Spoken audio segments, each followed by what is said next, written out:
Hey guys, today I'm going to show you how to change the drive shaft in this 2008 BMW 328i.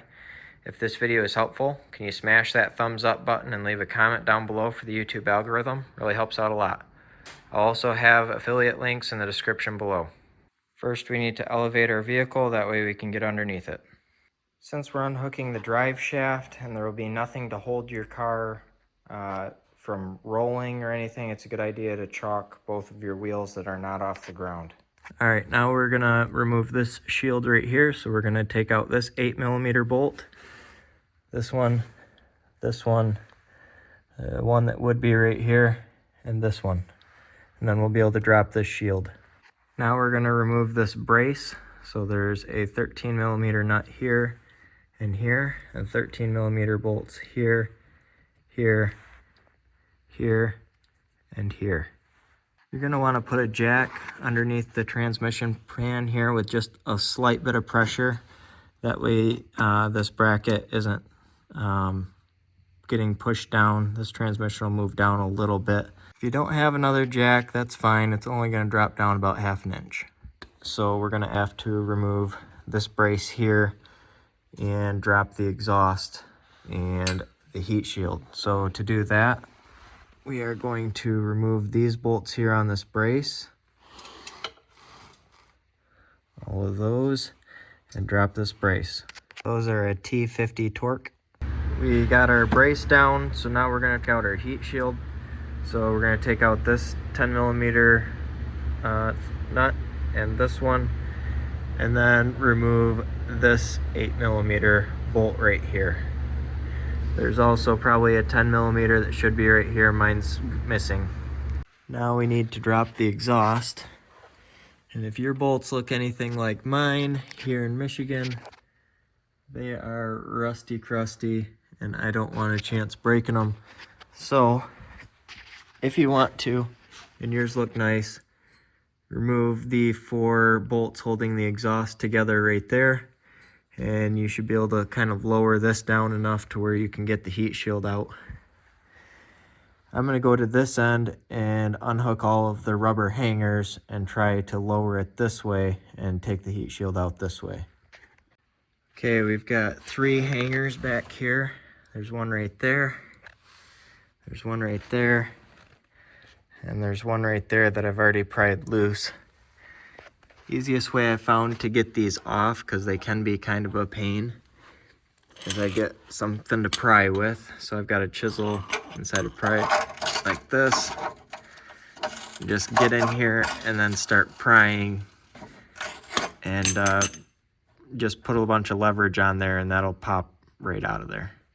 Okay, we've got our exhaust hanging down a little bit. It's kind of resting on a part of the bumper back there, so it's not too crazy. We're going to remove this heat shield right here, which is 10mm bolt right there, and a 10mm bolt that is right there, and a 10mm nut right there. Now you can slide your heat shield back, tip it a little bit, and pull it out. Then we're able to pull the other heat shield that was here, push it back, and push it out. I had to bend it to get it around there a little bit, but it fits. All right, now we're gonna unhook our carrier bearing, which is that bolt right there, and that bolt right there. Those bolts are 13mm. All right, now you need to start the vehicle and then shift into neutral. And then we're gonna shut the car off. With a little bit of careful placement, I'm able to avoid removing this bracket here. But if you want to take that off, it is this bolt, and then a bolt up behind here on both sides, this side and on the other side, and you'd be able to remove this bracket. But I don't think that you need to. So these are 18mm bolts, so I've got an 18mm wrench with the one end on there.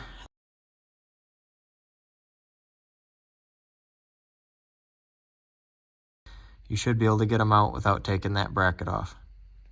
Now we're going to take out these E12 bolts holding the drive shaft to the rear differential.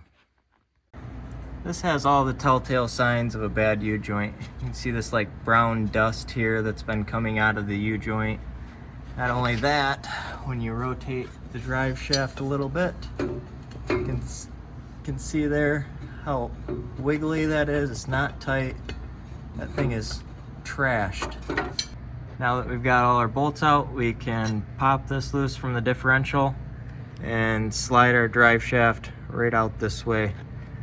Or if you took the front exhaust off, you can slide it out the front. Alright, the drive shaft is going to be kind of hard to pop loose of the differential. But what I did is got a cold chisel and just kind of pounded right here between the ears on where it attaches to the differential right here, and it popped out. Now you can slide your drive shaft out. As I'm putting stuff back together, I like to use a little anti-seize. You never know if you might be taking it back apart again soon. You don't need a ton. I just get a little dab on the end of the bolt right there, and as you turn it in, it'll spread around. When you're reassembling, if you have a big gap right here between your flex disc and your transmission, all you really need to do is just tap on your drive shaft here, and you'll push it forward. There is a slip yoke right here, and so it'll slide forward. I'd recommend when you're reassembling this to start right up here, slip this onto that rod that's sticking out of the yoke of the transmission. Get your carrier bearing, just don't tighten the bolts down, but just insert the bolts. Then you can put these bolts in back here. Once you've got those ones tightened up, you can take care of this gap that's right here, tap this all the way forward till it's pretty close to touching, and then the bolts will pull it forward the rest of the way. And then you can tighten down the bolts on your carrier bearing. At this point, it's just reassembling everything that you took apart, putting your heat shields back in, reinstalling the exhaust and such. So if this video is helpful, smash that thumbs up button, leave a comment down below for the YouTube algorithm, and thank you for watching.